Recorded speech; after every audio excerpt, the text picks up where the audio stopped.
Hier soir, les Français ont donné une leçon de civisme à tous ceux qui faisaient des pronostics.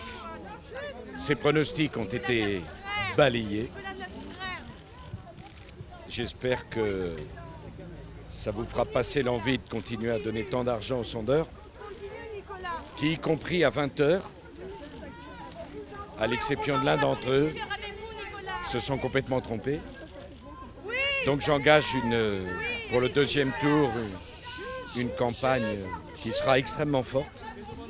Je veux m'adresser à tous les Français, sans aucune exception. Moi, je ne parle pas au peuple de gauche contre le peuple de droite ou au peuple de droite contre le peuple de gauche. Je veux parler à tous les Français. Il faut maintenant, en ce moment crucial, qu'ils puissent choisir.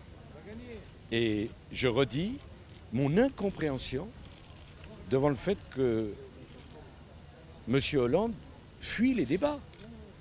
Enfin, c'est une incompréhension. Lorsqu'il débattait tranquillement entre camarades socialistes, il proposait 3 débats. Maintenant, il s'agit de débattre devant les Français, projet contre projet, personnalité contre personnalité, expérience contre expérience. Les Français ont le droit de savoir. M. Hollande ne doit pas fuir. Il doit assumer ses responsabilités, comme j'assumerai les miennes.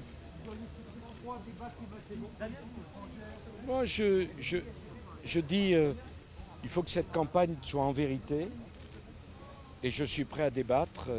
J'ai proposé 3 débats, mais sur les thèmes que l'on voudra. C'est un moment crucial. Les Français doivent avoir les éléments du choix, et je ne fuirai pas, je ne me déroberai pas. Et si M. Hollande se dérobe, ça sera sa responsabilité. Qu'allez-vous dire aux électeurs du FN, monsieur?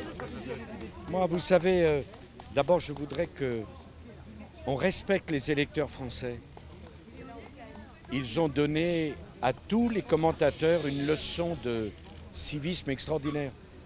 J'étais le seul à me battre depuis le début de la campagne en vous disant, à vous les journalistes, souvenez-vous, la campagne passionne, la campagne mobilise. Vous ne me croyiez pas. Vous disiez que je me trompais, que la campagne ennuyait. Un institut de sondage a même été jusqu'à prévoir 32% d'abstention. Nous avons plus de 80% de participation. Quel cinglant démenti au système médiatique, au système politique, à tous ces gens qui restent claquemurés dans leur bureau et ne voient pas la réalité du terrain. Ensuite, les électeurs du Front National doivent être respectés.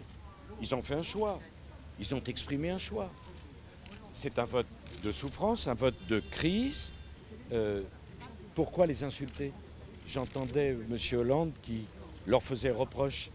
C'est-à-dire que M. Hollande, lui, peut discuter avec M. Mélenchon, qui dit si vous croisez un riche dans la rue, faites-lui les poches. Ça c'est bien, c'est normal, c'est républicain.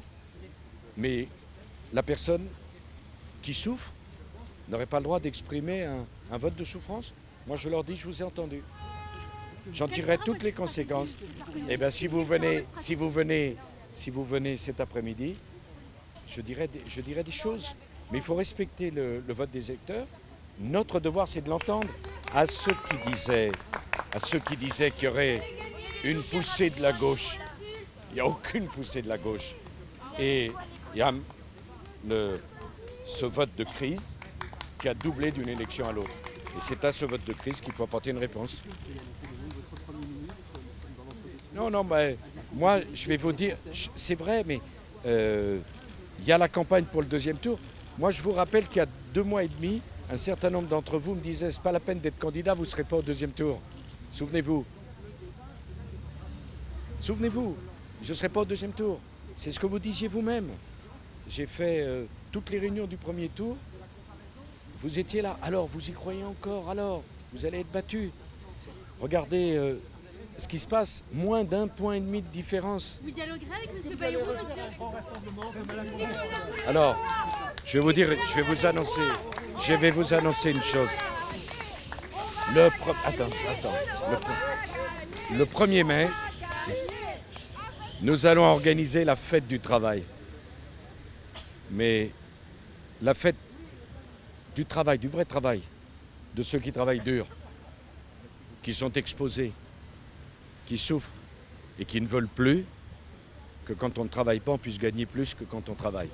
Et donc il y aura un très grand rassemblement le 1er mai autour du travail. Et on défendra, nous, vraiment le travail. Pas le statut, le travail.